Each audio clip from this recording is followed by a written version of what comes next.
आप ये देखें कि जयपुर एक सिटी है जिसके अंदर एक आइलैंड जैसा है कि लेपर्ड्स बाहर के एरिया में रात में जाते हैं और वो वापस नहीं लौट पाते। हम अपना पर्सनल मैकेनिक साथ लेके घूमते हैं जो कभी कभी वीडियो एडिट कर लेते हैं। खाना खाने के लिए हम कहीं भी जा सकते हैं।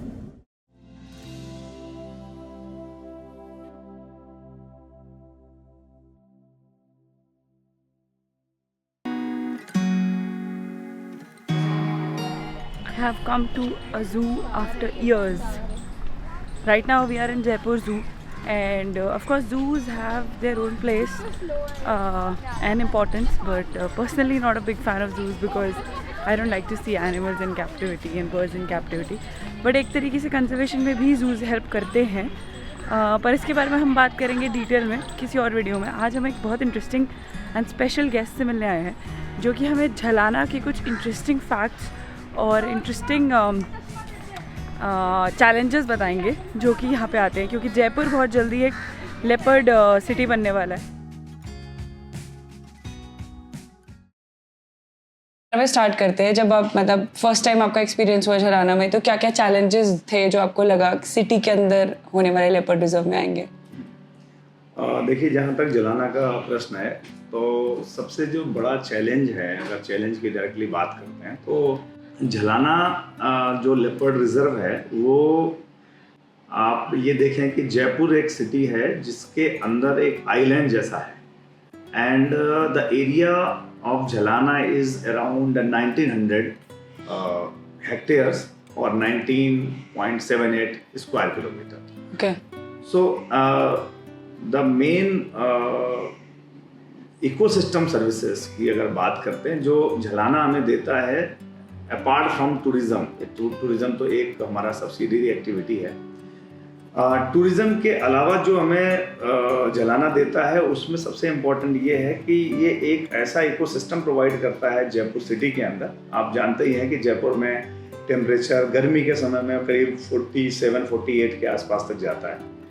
And according to one of the research, I was reading one of the research paper, तो in that research paper it was mentioned कि झलाना के आसपास का जो एरिया है वो उसमें टेम्परेचर सिटी के टेम्परेचर से लगभग 4 to 5 डिग्री सेंटीग्रेड कमी है।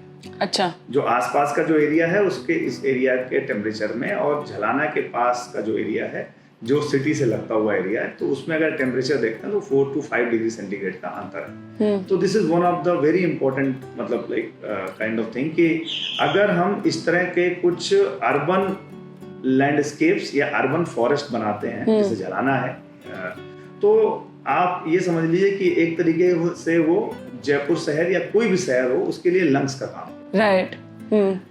तो एक तो ये हो गया।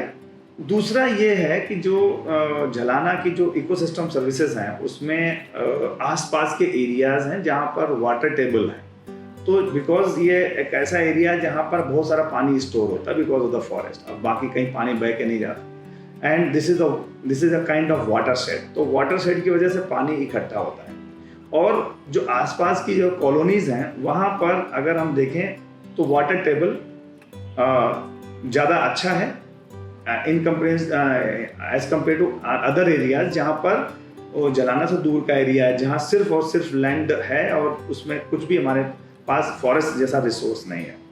तो दो पैरामीटर्स जो बड़े इंपॉर्टेंट है, पहला पैरामीटर हो गया कि अच्छी हवा और अच्छा पानी। तो जहां पर भी किसी भी सिटीज में अगर इस तरह का अगर कोई फॉरेस्ट एरिया है उसको हमें झलाना जैसे एरिया को की तरह डेवलप करना चाहिए। तो हमें दो जो फायदे आपको जिन्हें बताए वो मिलते हैं। तीसरा जो सबसे ज्यादा फायदा है कि आप शहर के अंदर जाके ये देख सकते हैं, मतलब इतने मतलब नजदीक में है, एयरपोर्ट से मुश्किल से 10 मिनट का रास्ता है, कोई भी आता है रेलवे स्टेशन से 20 मिनट का रास्ता है। तो हर आदमी के लिए बड़ा अप्रिशिएट करने वाली चीज़ है कि सिटी के अंदर इतना अच्छा फॉरेस्ट हो सकता है क्या। और इसका एक फ़ायदा ये है कि हम लोगों को फॉरेस्ट के बारे में जो जानकारी देनी है कम समय में और कम एक तरीके से, हमें बहुत दूर कहीं नहीं जाना है, कोई भी आए और देख ले डिफरेंस क्या है, जंगल होने और ना होने का क्या फ़र्क है, वो झलाना से बेहतर और कोई नहीं बता सकता। तो एक बहुत अच्छा एग्जाम्पल है। सफारी शुरू होने के बाद ये एरिया वैसे ही डेवलप होना शुरू हो गया जैसे रणथंभौर और सरिस्का या बाकी टाइगर रिजर्व्स राजस्थान में है। जैसे ही कोई कंजर्वेशन एफर्ट्स हम पहले लगाते थे और उसमें गांव वाले लोग भी आते थे और वो चराई भी करते थे, लकड़ी भी काटते थे। जैसे हमारी सफारी शुरू हुई, हमने एरिया को क्लोज करना शुरू किया, चारों तरफ से उसको बंद करना शुरू किया, वैसे ही यहाँ पर वेजिटेशन का चेंज आना शुरू हो गया। इम्प्रूवमेंट इन वेजिटेशन वो दिखाई पड़ने लगा। फिर हमें लगा कि यहाँ हर्बीवोर्स की संख्या थोड़ी कम है, तो हमने उसके लिए ग्रासलैंड डेवलप किया। तो आप जैसे ही अंदर घुसते हैं जोन नंबर 1 की तरफ, आपको एक अच्छा सा ग्रासलैंड मिलता है। तो सिमिलर ग्रासलैंड और हम तैयार कर रहे हैं। इवन अभी जैसे इस सर्दी के सीजन में हम इस साल हमें परमिशन मिली हुई है घना, जो केवलादेव घना है भरतपुर में, वहां से हमें 50 चीतल और लाने के लिए परमिशन आ चुकी है। ओके। तो हम उसके लिए ट्राई कर रहे हैं कि हम यहाँ पर चीतल की संख्या बढ़ाएं, क्योंकि जो प्रे बेस है, जब तक हमारा प्रे बेस अच्छा नहीं होगा, तो प्रे बेस अच्छा करने के लिए हमने ग्रासलैंड डेवलप कर लिया। अब लेपर्ड के लिए जो प्रे बेस चाहिए, उसके लिए हम चीतल यहाँ पर लाने की तैयारी कर रहे हैं। तो एक ये जो काम अभी करने वाले हैं 2-3 महीने के अंदर। सिटी के अंदर चूंकि है, तो कभी भी इस तरह की सिचुएशन आती है, साल में 3 या 4 बार ऐसा होता है कि लेपर्ड्स बाहर के एरिया में रात में जाते हैं और वो वापस नहीं लौट पाते, जाते हैं बाहर और ये वापस नहीं लौट पाते, कभी सिटी के एरिया में कहीं फंस जाते हैं। तो वो कॉन्फ्लिक्ट वाली सिचुएशन आती है। तो ह्यूमन और लेपर्ड जो कॉन्फ्लिक्ट है, ये एक बड़ा चैलेंज है हमारे सामने। लोग पैनिक हो जाते हैं, लोग समझते नहीं है, पत्थरबाजी करते हैं। जबकि अगर एनिमल को आप स्पेस दे देते हैं तो वो अपने आप सेफ एरिया में चला जाता है। ये इनकी हैबिट है। उसको एनिमल को कभी भी उलझना नहीं होता है आदमी के साथ। ये उनकी जो भी वाइल्ड लाइफ को जानते हैं, इस चीज को समझते हैं। और हम इस मैसेज को भी कन्वे करते रहते हैं कि भाई अगर एनिमल गलती से भी आपके एरिया में आ गया, उसको वेट करिए, शाम होने दीजिए, उसको ओपन स्पेस दे दीजिए, वो अपने आप अपने एरिया में चला जाएगा। फिर भी लोग पैनिक होते हैं तो हम उनको ट्रैंकुलाइज करके वापस अपने इस एरिया में छोड़ते हैं। डॉक्टर की टीम जाती है, ट्रैंकुलाइज करती है, उनको वापस इस एरिया में छोड़ते हैं। तो जब इतनी सारी चीजें आपके साथ जुड़ जाती हैं, तो आप ये समझ लीजिए कि लेपर्ड को बचाना भी जरूरी है। क्योंकि अगर लेपर्ड है तो ये इतनी सारी टूरिज्म की वैल्यू है। अदरवाइज अगर लेपर्ड नहीं होगा तो कुछ लोग उसको देखने नहीं आएंगे। तो ये जो सर्विसेज हैं, इन सर्विसेज को बचाए रखने के लिए लेपर्ड साथ साथ बाकी हर्बीवोर्स और भी इसके अलावा छोटे स्पीसीज भी हैं जो हमें अक्सर नहीं दिखाई पड़ती, जैसे जंगल कैट है।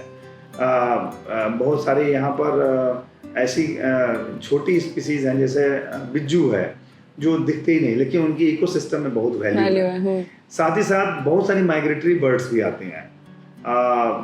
इस साल भी हमें कई सारी माइग्रेटरी बर्ड्स देखने को बरसात के सीजन में मिली। इसके अलावा जो यहाँ पर बड़ा रिमार्केबल एक जो एक्सपीरियंस मैंने किया 3 महीने के अंदर, वो ये था कि यहाँ पर लेपर्ड की डाइट को हमने देखा कि लेपर्ड की डाइट क्या है। तो यहाँ पर लेपर्ड गिलहरी भी खाता है। मतलब ये अपने आप में एक यूनिक चीज है, जो बहुत कम लोग जानते हैं। लेपर्ड जो है उसका एक प्रे गिलहरी भी है। And you will surprise to know कि गिलहरी भी यहाँ पर अलार्म कॉल देती है। हाँ। ये भी आपने कहीं सुना होगा कि गिलहरी भी यहाँ पर अलार्म कॉल देता है अगर लेपर्ड कहीं देखे। साथ ही साथ ये भी बड़ा रिमार्केबल फीचर है कि यहाँ पर जो हमारे पीकॉक है, वो भी लेपर्ड का एक भोजन है। लेपर्ड उसको भी खाता है। तो ये दो तीन यूनिक चीजें हैं लेपर्ड से एसोसिएट है। और चूंकि ये एपेक्स प्रीडेटर है यहाँ पर, इसलिए लेपर्ड का जो बिहेवियर है वो बिल्कुल टाइगर जैसा है। वो बिल्कुल रोड पे अकेला सॉलिटरी चलेगा, कैट वॉक करेगा, आपको बिल्कुल हेड ऑन फोटो भी देगा। आप ज्यादा शाई नहीं होगा। बाकी जगह आप लेपर्ड देखने जाएंगे तो आपको लेपर्ड दिखेगा ही नहीं। और चूंकि एपेक्स प्रीडेटर है, इसलिए उसको कोई किसी तरीके का डर नहीं है इस जगह पर। तो वो फ्रीली यहाँ पर मूव करता है। और जैसे जैसे लोगों को ये अभी पिछले 4-5 सालों में जो मैं ट्रेंड देख रहा हूँ वाइल्ड लाइफ टूरिज्म का और वाइल्ड लाइफ के ज्ञान का, नॉलेज का, तो इससे ये पता चलता है कि लोगों को अब समझ में धीरे करके आने लगा है। जंगल में लोगों का इंटरेस्ट बढ़ा है। लगातार मैं तो देख रहा हूँ कि फुटफॉल हमेशा, मतलब ईयर बाई ईयर जो है फुटफॉल बढ़ रहा है। अब आज की हालात ये हो गए कि जब टूरिस्ट सीजन आता तो आपको गाड़ी नहीं मिलेगी। बहुत सारे लोग आना चाहते हैं, घूमना चाहते हैं, लेकिन उनको नहीं मिल पाती फैसिलिटी। इसका मतलब ये है कि लोगों का ध्यान भी है टूरिज्म की तरफ। आप पेपर में भी, न्यूज़ में भी देखते हैं कि लगातार लोगों का जुड़ाव और पहले फॉरेस्ट की न्यूज़ नहीं बनती थी, कुछ भी वाइल्ड लाइफ की बहुत कम न्यूज़ आती थी, महीने में 2 या 4 बार। अब अगर जयपुर के पेपर में देखें तो लगभग रोज एक वाइल्ड लाइफ की न्यूज़ आती है। इसका मतलब ये है कि some positivity is coming. Concluding तो बस यही कहूँगा कि लोगों को ज़्यादा से ज़्यादा जो है जुड़ना चाहिए वाइल्ड लाइफ को प्रोटेक्ट करने के लिए, और निगेटिविटी ना फैला के एक पॉजिटिव मैसेज देना चाहिए। और जो एनिमल्स के बारे में जो जिसके पास भी जो भी ज्ञान है उसको आपस में शेयर करें, लोगों को बताएं, एथिक्स के बारे में बताएं, जंगल में हमें क्या ध्यान रखना चाहिए, क्या नहीं ध्यान रखना चाहिए, प्लांट्स के बारे में भी जानकारी इकट्ठा करें, एनिमल्स के बारे में जानकारी इकट्ठा करें, आसपास जो भी हमारा इकोसिस्टम है उसको बचाने में अपना जो भी सहयोग, हर आदमी अपना कंट्रीब्यूशन जो अपने लेवल पर कर सकता है वो जरूर करें। Thank you.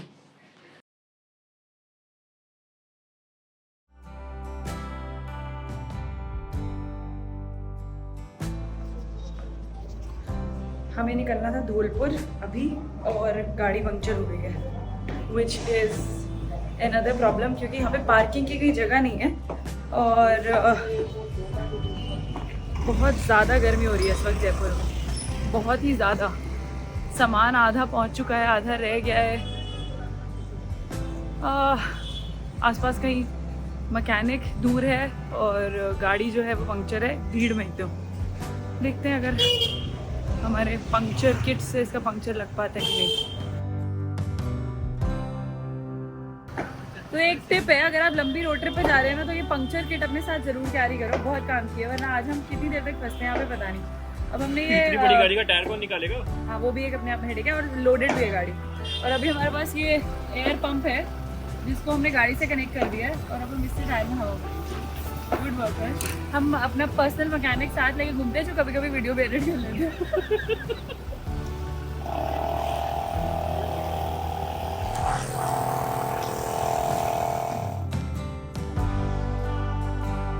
पंक्चर लग चुका है, हवा भर चुकी है। अब हम बस सारे टायर्स को चेक करेंगे क्योंकि अब हमें धौलपुर निकलना है जयपुर से।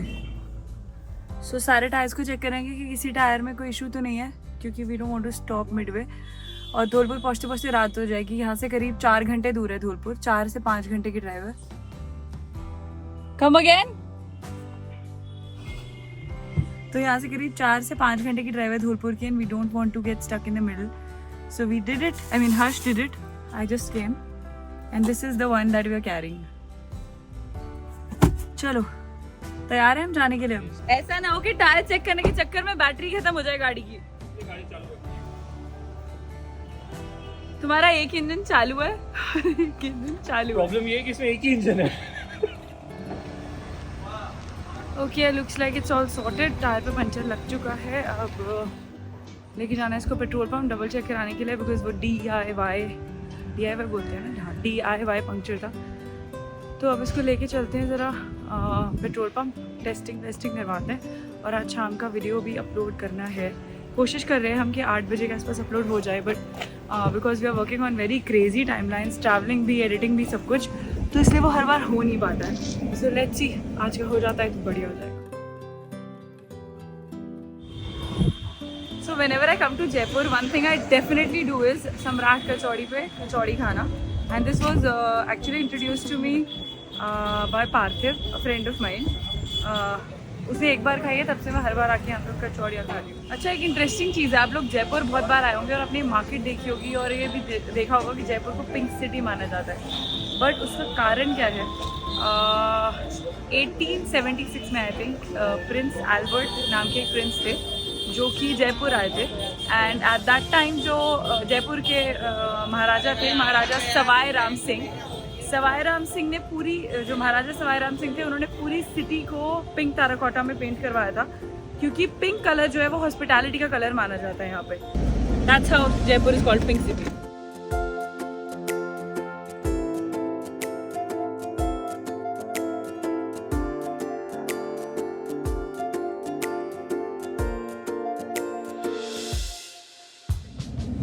कचौड़ी दो।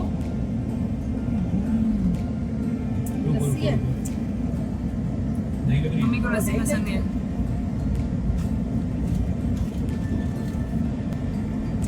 This is good. जयपुर में बहुत जगह कचौड़ी मिलती है, बट काफ़ी जगह बहुत फेमस है बट एंड ओवररेटेड है। तो अगर आपको कोई जगह पता है जहाँ पे बहुत अच्छी कचौड़ी और बहुत अच्छी लस्सी मिलती है तो you are most welcome to let me know, because खाना खाने के लिए हम कहीं भी जा सकते हैं।